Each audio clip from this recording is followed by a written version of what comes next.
মুখের আবরণ সরিয়ে বলে মাহিবা। সংকোচে ভুগছিলেন মহিলা। মেয়েটাকে একটু স্নেহ দিতে গেলে যদি নাক সিটকায় তাহলে তার যে বড় লাগতো। সে সময় মাহিবার এমন জড়তাহীন ব্যবহারে আশকারা পান তিনি।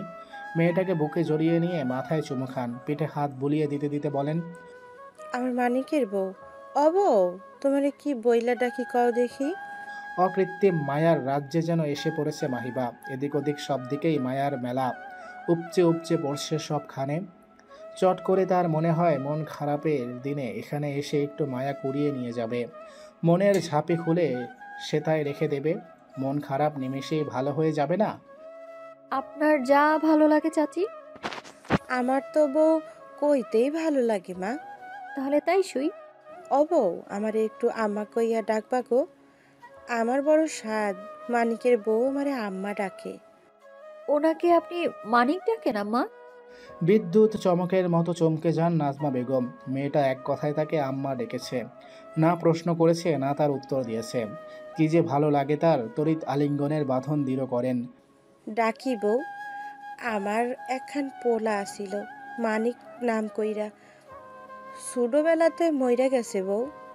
তোমার স্বামী রে দেখলেই আমার পোলার কথা মনে লাগে, তাই ডাকি আমার মানিকের বউ। নাজমা বেগমের বুকে পড়ে গ্রান টেনে নেয় মাহিবা। শাড়ির আঁচল থেকে কেমন একটা মায়া মায়া গ্রান আসছে। কিসের গ্রান? আম্মার ঘ্রাণ, তাই তো। আমার আরও দুইটা পোলা আছে বউ। একবার খুব অসুখে পড়লাম, কেউ রাখতে চাইলো না। হাসপাতালে ভর্তি কইরা আর খোঁজ খবর নেয় না। তোমার চাচাই খুব কষ্ট পাইল, রাগ কইরা আর গেল না। আমি কইলাম যাইবা কই? কয় যেই দিক দুই চোখ যায় সেই দিক যামো। রাগের কথা। পরে কেমনে কেমনে আল্লাহ মানিকরে দিল বউ, কইতে পারি না। বৃদ্ধার চোখে মুখে লুকিয়ে রাখা কষ্ট দেখে মাহিবা। চোখের কোলের ছেলেরা তাকে আর খোঁজেনি। জানতে চায়নি জন্মদাত্রী মা কোথায় আছে, কেমন আছে। জানতে চায়নি বৃদ্ধ পিতার খোঁজ। এ শোক বুঝি ভোলার মতো। সন্তপর্ণে নাজমা বেগমের চোখ মুছে দেয় মাহিবা। ভরসা মাখা কণ্ঠে বলে, এখানে আপনার কত ছেলে মেয়ে আম্মা? আল্লাহ নিয়ে নিলে তার চেয়ে বেশি করে পুষিয়ে দেন। ঠিকই কইছ বউ। হাসে মাহিবা। ও বউ, আমার এই চুড়ি দুইখান পরাই দেই বউ। সোনা তেমন নাই, তোমার চাচা গড়াইয়া দিছিল সেই কবে। নিবা মানিকের বউ? কণ্ঠে যেন কি ঢেলে দেওয়া। মাহিবা ভাবে নাজমা বেগমের কাছে অবশ্যই মায়ার কৌটা আছে।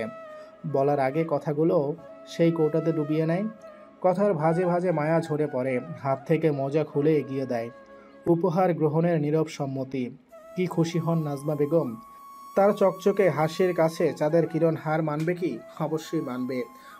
গল্প করতে করতে দরজায় চোখ গেলে মাহিবা দেখতে পায় মেয়েদের একটা দল লুকিয়ে আছে সেথায়। স্নেহ মিশিয়ে মেয়েটা তাদের ডাকে। এদিকে এসো। ওখানে কি? সকলেই এগিয়ে আসে, কেউ খুশি হয়ে, কেউ বা ভয়ে ভয়ে। দূর ছাই করবে না তো। স্বল্প সময়ের মাঝেই মাহিবা মিশে যায় মায়াবাড়ির মায়ায়। ডুবে যায় তাদের সাজানো স্বপ্ন রাজ্যে। সেই আনন্দময় মুহূর্তে আহমাত এসে দৌড়ে করা নাড়ে। হাসপাতালে যেতে হবে মাহিবা, আর্জেন্ট। বুকটা ধক করে উঠল। শান্ত হৃদয়ের চঞ্চল গতির প্রভাব গিয়ে পড়ল কণ্ঠনালীর উপর। কাপা কাপা কণ্ঠে মাহিবা জিজ্ঞেস করল, কেন, কি হয়েছে? শিহাব ফোন দিয়েছিল, এক্ষুনি যেতে বলল। কারো কিছু হয়েছে? বলতে পারছি না, ও বিস্তারিত কিছু বলেনি। তুমি এখানেই থাকো, আমি আর ইফাত যাচ্ছি। আহমাদ চলে যায়। দরজার কাছের ওই জায়গাটায় যেয়ে দাঁড়ায় মাহিবা। আহমাদ চলে গেলেও তার দৃষ্টি নড়ে না। অটল হয়ে দোয়া করতে থাকে, সবার ভালো হোক, কারো কোনো ক্ষতি না হোক। প্রায় ঘন্টা দুই পরে আহমাদ এবং ইফাদের আগমন ঘটে। অজানা আশঙ্কে মায়াবাড়ির প্রত্যেকটা কোণ যেন আতঙ্কিত ছিল। সেই অদৃশ্য আতঙ্কের ধোঁয়া উড়িয়ে দিয়ে মিহি গলার শুকনো চিৎকারে মেতে ওঠে পুরো মায়াবাড়ি। নতুন কারো আগমনী বার্তা বয়ে আনে। নাজমা বেগম চমকে ওঠেন। সাথের ছোট্ট মেয়েগুলো দৌড়ে মাঠে চলে গেছে। বয়সে তুলনামূলক বড় মেয়েগুলো উকি দিয়ে দিয়ে দেখে ছুটে এসে জানায়, ভাইয়া একটা বাবু নিয়ে এসেছে। এগিয়ে যান নাজমা বেগম। এখানকার রোজকার চিত্র, কিন্তু বাচ্চাটা কতটুকু হবে। কিন্তু মাহিবা উত্তেজিত। কি হচ্ছে, কিভাবে হচ্ছে, কত প্রশ্ন তার। মাঠের দিকে আগাতেই আরো কিছু দৃশ্য চোখে ভাসে। উজবুক, এমন করে কেউ বাচ্চা কোলে নেয়? কটমট করছে ইফাদের দৃষ্টি। বিব্রত বোধ করে আহমাদ আত্মপক্ষ সমর্থনে বলে, আমি এর আগে কয়টা বাচ্চা পালছি যে জানবো? আশ্চর্য তো। কেন তোর বৌমা হামলারে পারিস নাই? না, আমার বৌমার কপাল খারাপ, একটা আমড়া কাঠের বাপ পাবে। আহারে বেচারা, ও সরি বেচারি। নে তুই নে। সদ্য নিয়ে আসা বাচ্চাটাকে ইফাদের কোলে দিয়ে দেয় আহমাদ। কি গো বাবারা, ঘটনা কি? ইফাত বলে, ঘটনার কি চাচি, বাচ্চা পাইছি নিয়ে আইছি। আহা, পোলা কই? আর বাচ্চা তো দেখি ছুডো। দেও দেখি আমার কোলে। ছোট্ট তোয়ালে মরানো প্রাণটাকে কোলে নেন নাজমা বেগম। বাচ্চাটা এসে থেকে কেঁদে যাচ্ছে। ছেলেটা তো সুন্দর করে কোলে তো নেয়নি, তার উপর আবার হাতাহাতি করছে। অমানি, ওর বয়স কয়দিন? আমার তো মনে হয় 2 দিনও হয় নাই। হতাশ শ্বাস ছাড়ে আহমাদ। ঘটনা সবিস্তারে বর্ণনা করে। শিহাবের হাসপাতালে গতকাল একটা ডেলিভারি হয়েছে চাচি। এই বাচ্চা গতকাল সকালে হয়েছে। সেই হিসেবে দেখতে গেলে 2 দিন এখনো হয়নি। তাই বাপ মাই কই? মগের মুল্লুকে। আহ ইফাত, চাচি শিহাব বলল কালকে ওই ছেলে মেয়ে 2টা একাই এসেছিল। আমাদের থেকে নাকি অনেক ছোট, আর কোনো অভিভাবক নেই।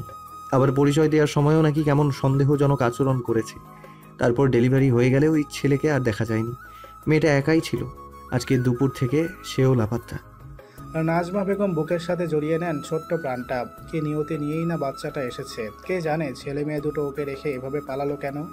আমি যাই, ওরে কি কারণ যাই দেখি। সায় জানিয়ে ইফাদের অফিস কক্ষে যায় দুজন। আহমাদ ইফাতকে জিজ্ঞেস করে, পুলিশের সাথে কথা হয়েছে? শিহাব বলছে, আর ওই লোকে তো পরিচিত, আহানাফের সময় থেকে চিনে। নাফ আসছিল তখন বোধহয় ওর বয়স 1 বছর হবে না? আরে না, 8 মাস ছিল। ও আচ্ছা, এমন বাচ্চা রেখে মানুষ পালায় কেমনে ভাই? কি জানি। মানুষের জীবন, কেউ বাচ্চা না হইলে বউ ছাইরা দেয়, আবার কেউ বাচ্চার ভয়ে পালায় বেড়ায়। সেলুকাস। নীরবতা ছেয়ে যায় পুরো কক্ষ জুড়ে। আগমনী ভবিষ্যৎ থেকে বর্তমান নিয়ে সকলের চিন্তা বেশি। নবজাতকের পরিচর্যা করছেন নাজমা বেগম। মাহিবা উৎসুক চোখে সেটা দেখে চলেছে। নাজমা বেগম যেখানে যান সেও পিছু পিছু যায়। পেছন থেকে সামনে থেকে দেখতে থাকে বাচ্চাটাকে। এমন ঘটনা তার জীবনে নতুন কিনা। আম্মা, ছেলে নাকি মেয়ে? মাইয়া, ও আম্মা, আমি একটু কোলে নেই। নিবা? দাঁড়াও, গায়ে কিছু দিয়া দেই। খুব সাবধানে নরম দেহটাকে দুহাতে জড়িয়ে বুকে নেয় মাহিবা। বিস্মিত নয়নে দেখতে থাকে এক বাচ্চাকে। সদ্যই যার বাবা মা তাকে ছেড়ে পলায়ন করেছে। হঠাৎ চোখ যায় ডান চোখের কোণায়। সামান্য ছোট্ট একটা লাল চিহ্ন। কেমন গোল আকৃতি। অপলক সেদিকে চেয়ে থাকে মাহিবা। হাত দিয়ে ছুঁয়ে দেয় সেই অংশটুকু। বুকের মাঝে কি যেন কামড়ে ওঠে। চোখ ঝাপসা হয়ে আসে। পথ পাড়ি দিয়ে সেই অশ্রু জায়গা নেয় নবজাতকের গালে। নাজমা বেগম হকচকিয়ে ওঠেন। অবু, কি হয়েছে? কান্দো কেন? ফুপিয়ে কেঁদে ওঠে মাহিবা। ভয় পেয়ে আহমাদকে ডেকে পাঠান মহিলা। খবর শুনে তড়িৎ ছুটে আসে আহমাদ।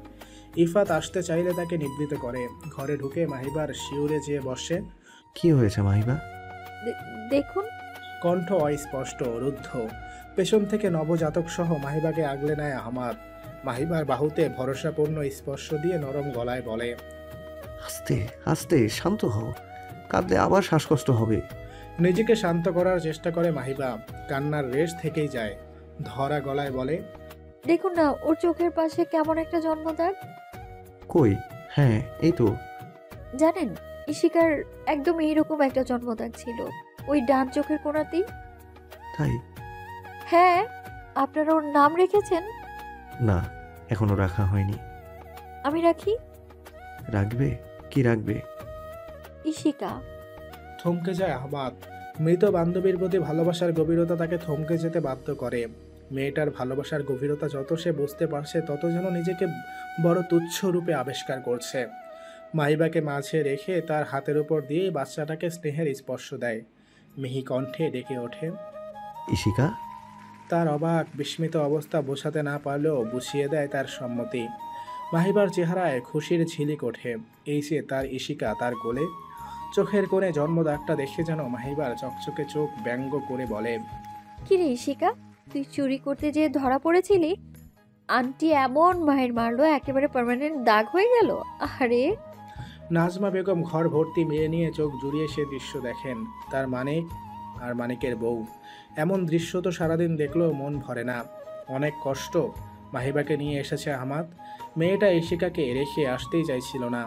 আশ্বাস দিয়েছে খুব শীঘ্রই আবার নিয়ে যাবে। তবেই শান্ত হয়ে বাড়ির পথ ধরেছে মেয়েটা। বাড়ি ফিরেই শাশুড়ি ও আয়েশার কাছে ঘটনার বর্ণনা করে মাহিবা।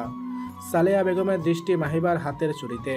এক পর্যায়ে জিজ্ঞেস করেন, এই চুড়ি কোথা থেকে পেলি মাহিবা? কথার মাঝে থেমে যায় মাহিবা, হাতের দিকে তাকিয়ে হাসে, বলে, আম্মা দিয়েছে। জিজ্ঞাসা চোখে তাকান সালেহা বেগম। জিভে কামড় দেয় মাহিবা, আবার বলে, ওই বাড়ির নাজমা চাচি আছে না, উনি দিয়েছে। খুব করে ধরলো তাই নিয়েছি।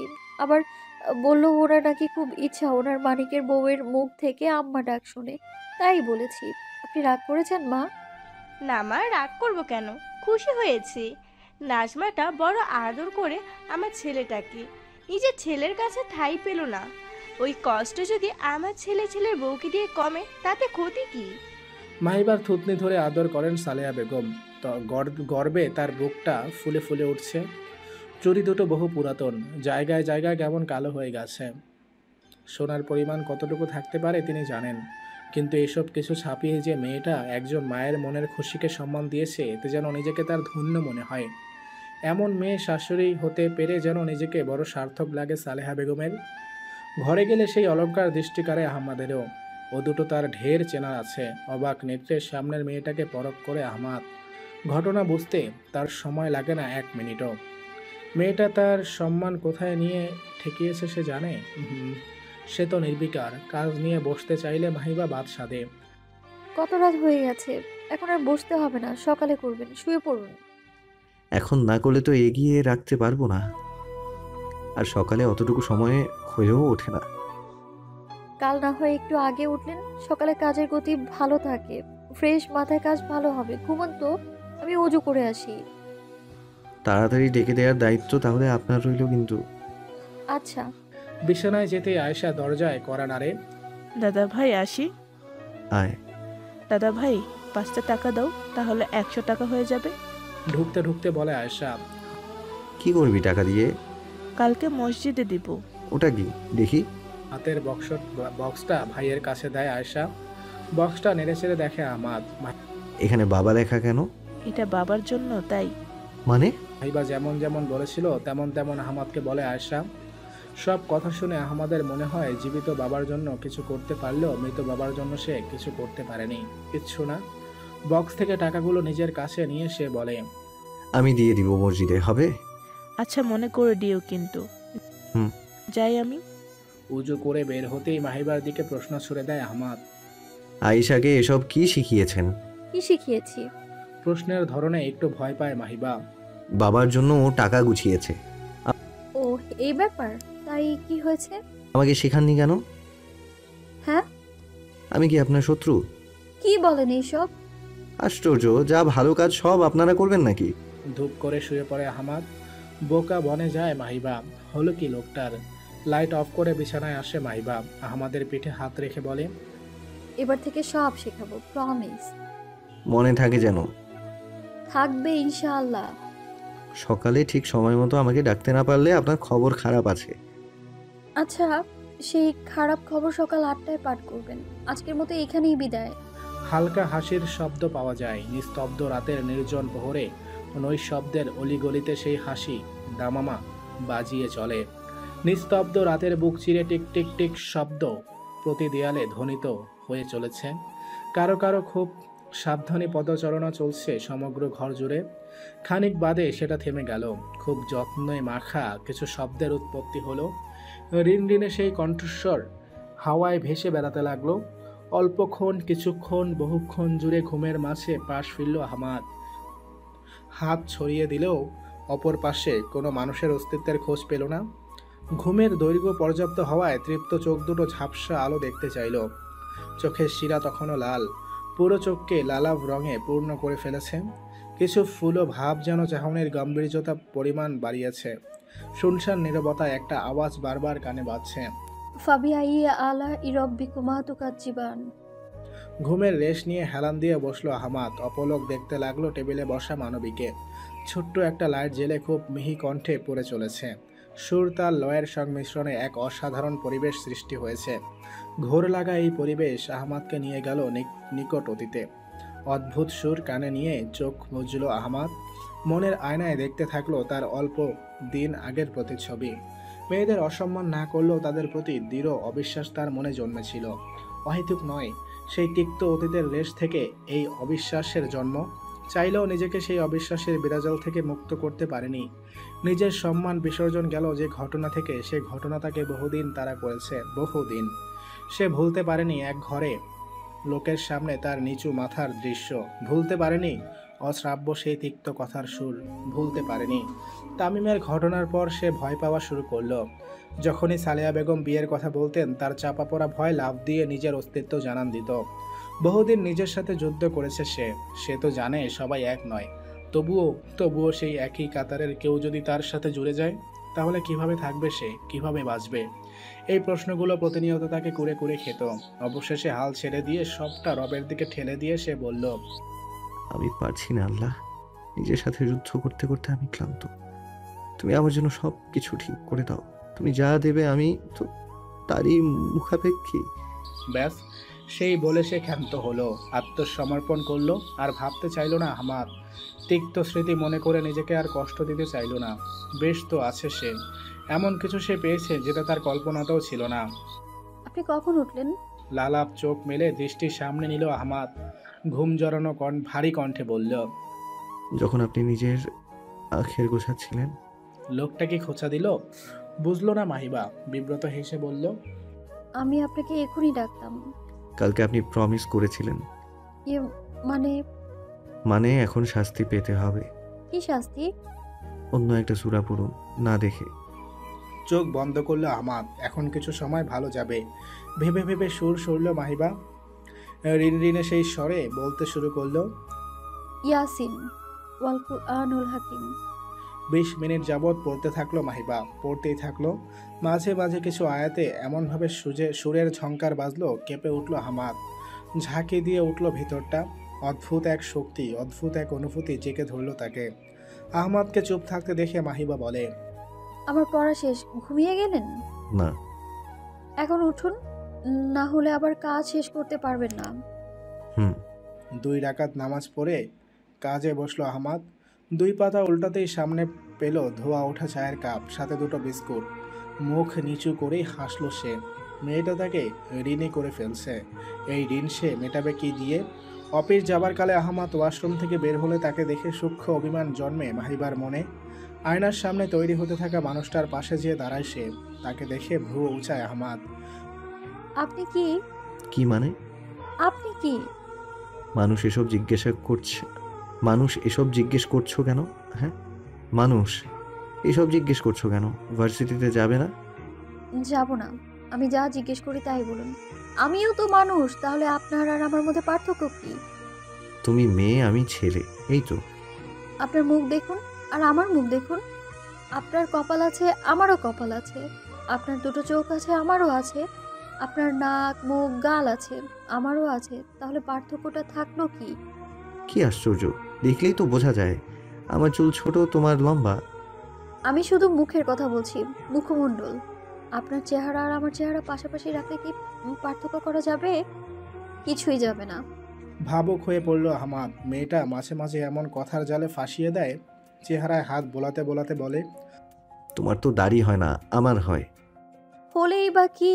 আপনি তো কেটে কুটে সব ফেলে এসেছেন। কথার ভাঁজে লুকিয়ে থাকা অভিমানের উত্তাপ টের পায় আহমাদ। ধরতে পারে এসব কথার মূল উদ্দেশ্য। দাড়িগুলো বড় হয়ে গেছিল, তাই কাটলাম। আবার উঠে যাবে তো। অভিমানী চোখে চেয়ে রইল মাহিবা। না কোনো যুক্তি দেখালো, না কোনো কথা বলল। চেয়েই রইল। খানিক বাদে বাষ্পরুদ্ধ কণ্ঠে চোখের দিকে আঙুল দেখিয়ে বলল, আপনার আপনার ওই চোখ দুটো আমার, বুঝেছেন? ওই চোখ দিয়ে অন্য মেয়ের দিকে তাকালে আপনার খবর খারাপ আছে, বুঝেছেন? বশীভূতের মতো মাথা নাড়ায় আহমাদ। আশ্চর্য, মেয়েটার হলো কি? শুক্রবার সকালে আয়েশার সাথে চুক্তিতে যায় মাহিবা। আইসু, আসো একটু খেলা করি। কি খেলা? একটা কাগজে নিজের নাম এবং আয়েশার নাম লেখে মাহিবা। 2টা নামের নিচে দ এবং ই লিখে দাগ দেয়। আয়েশাকে বলে, শোনো, দতে হলো দুরুদ আর ইতে ইস্তেগফার। তুমি 10 বার দুরুদ পড়লে দয়ের নিচে একটা দাগ দিবে, আবার 10 বার ইস্তেগফার পড়লে ইয়ের নিচে একটা দাগ দিবে। এভাবে আমিও আমার নামের নিচে দাগ দিব। তারপর মাগরিবের নামাজ পর্যন্ত এমনভাবেই চলবে। আর নামাজ পড়ে দেখব কার বেশি দাগ হয়েছে। যার দাগ বেশি হবে সেই জিতবে। তুমি জিতলে তুমি যা খেতে চাইবে সেটা তোমাকে খাওয়াবো, আর আমি জিতলে আমিও এমন কিছু চাইবো সেটা তোমাকে দিতে হবে, ঠিক আছে?